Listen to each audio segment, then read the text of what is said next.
Selamat pagi Miss, kami dari kelompok 5 akan menjelaskan materi tentang paham-paham di dunia. Nama saya Ken. Nama saya Gading. Nama saya Jesslyn. Nama saya Renata. Nama saya Justin. Jadi, paham yang pertama itu adalah liberalisme. Liberalisme ini berasal dari bahasa Latin yaitu liber yang berarti bebas. Liberalisme menyatakan bahwa kebebasan dan kekuasaan hak adalah nilai politik yang utama. Setelah revolusi sosial menyebar ke seluruh daratan Eropa pada tahun 1848, pahamnya ini berkembang pesat. Lalu diawali kaum borjuis yang ingin membebaskan diri dari gereja. Setelah itu, liberalisme sendiri melahirkan demokrasi. Nah, pada saat itu, di abad ke-18 itu dipimpin oleh Raja Louis XVI. Nah, si Raja Louis ini tuh berperintahan sewenang-wenang sehingga rakyatnya ini ingin lepas dari pimpinannya. Setelah itu, paham liberalisme sendiri dibawa oleh Napoleon Bonaparte sehingga ia menyebarkan paham-paham ini kecuali ke Inggris dengan Rusia. Lalu, paham liberalisme sendiri diilhami oleh Montesquieu dan Jean-Jacques Rousseau. Nah, jadi paham yang kedua itu adalah paham sosialisme komunisme.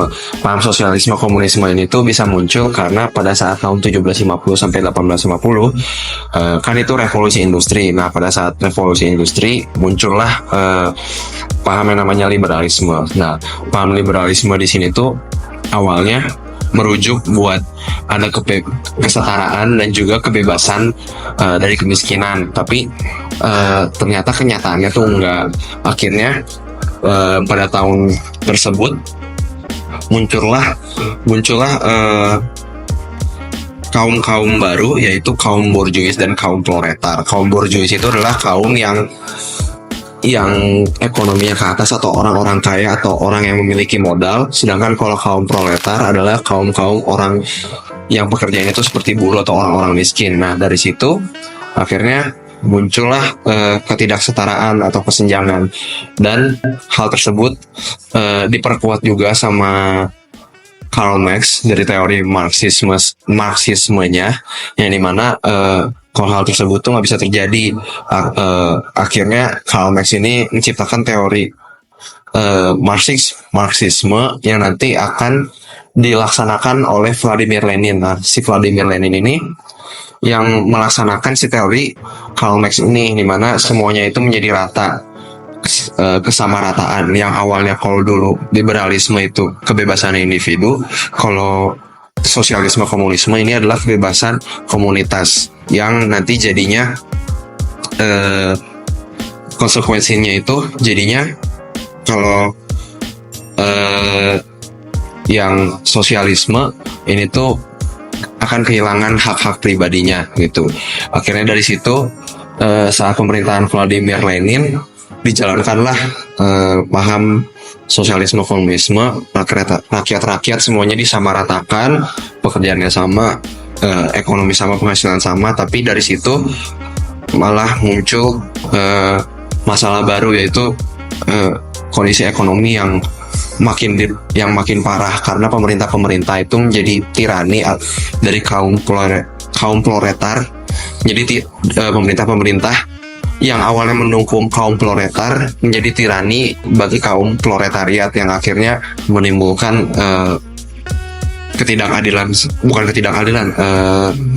ekonomi yang semakin menurun seperti itu. Yaitu ada gerakan pan-islamisme. Jadi gerakan pan-islamisme ini merupakan gerakan yang dicetuskan dari Jamaluddin Al-Afghani, lalu diteruskan oleh Muhammad Abduh. Jadi ideologinya tuh muncul pada awal abad ke-20.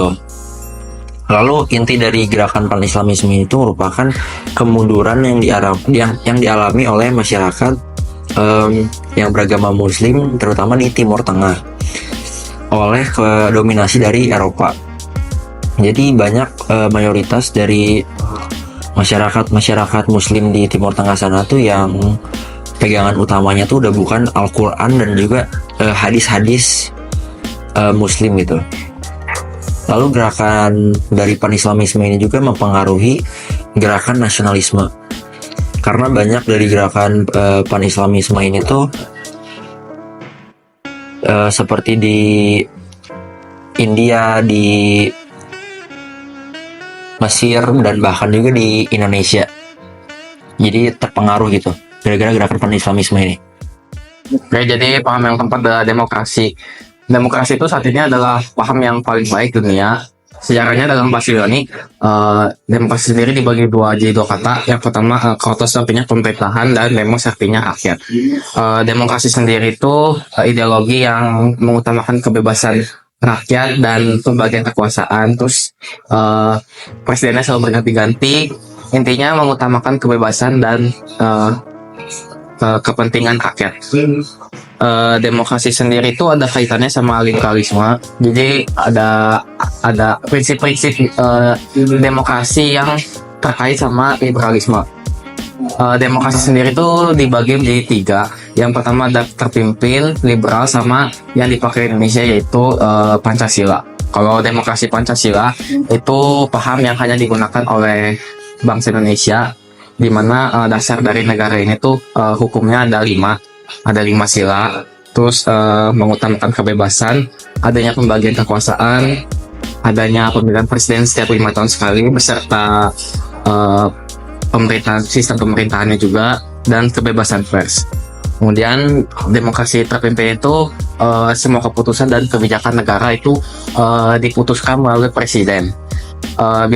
Saat itu demokrasi terpimpin hanya dilakukan pada saat zaman Orde Baru, di mana saat itu presidennya merupakan Soekarno. Dan demokrasi terpimpin itu secara dilakukan Indonesia tidak baik karena bersifat otoriter, di mana hampir setiap keputusan dan wewenang itu semua diputusin oleh presiden. Terus yang terakhir ada demokrasi liberal. Ini sama kayak Pancasila, cuma bedanya kalau Pancasila dia ada sila, kalau si liberal itu dia cuma ada kayak undang-undang, ada pembagian kekuasaan, sama presiden juga dibagi, dan ada kebebasan pers. Nah, selanjutnya saya akan menjelaskan mengenai paham yang kelima, yaitu nasionalisme. Nasionalisme ini berasal dari bahasa Inggris yaitu nation, atau bahasa Belanda yaitu neti, yang berarti suatu bangsa. Nah, menurut KBBI, nasionalisme ini berarti suatu kelompok masyarakat yang memiliki persamaan asal keturunan, yang memiliki pemerintahan sendiri dan menempati suatu wilayah. Nah, nasionalisme ini pada awalnya lahir pada abad ke-18 di bangsa Eropa, yang kemudian diikuti oleh munculnya bangsa-bangsa nasional, kemudian menyebar ke bangsa-bangsa yang dijajah oleh bangsa Eropa. Nah, nasionalisme ini sendiri merupakan bentuk dari patriotisme. Nasionalisme terdiri dari dua kata, yaitu nasional yang berarti kebangsaan dan isme yang berarti ajaran. Nah, secara sempit, nasionalisme itu berarti mencintai bangsa sendiri secara berlebihan sehingga memandang rendah bangsa lain, atau yang bisa kita sebut istilahnya yaitu chauvinisme.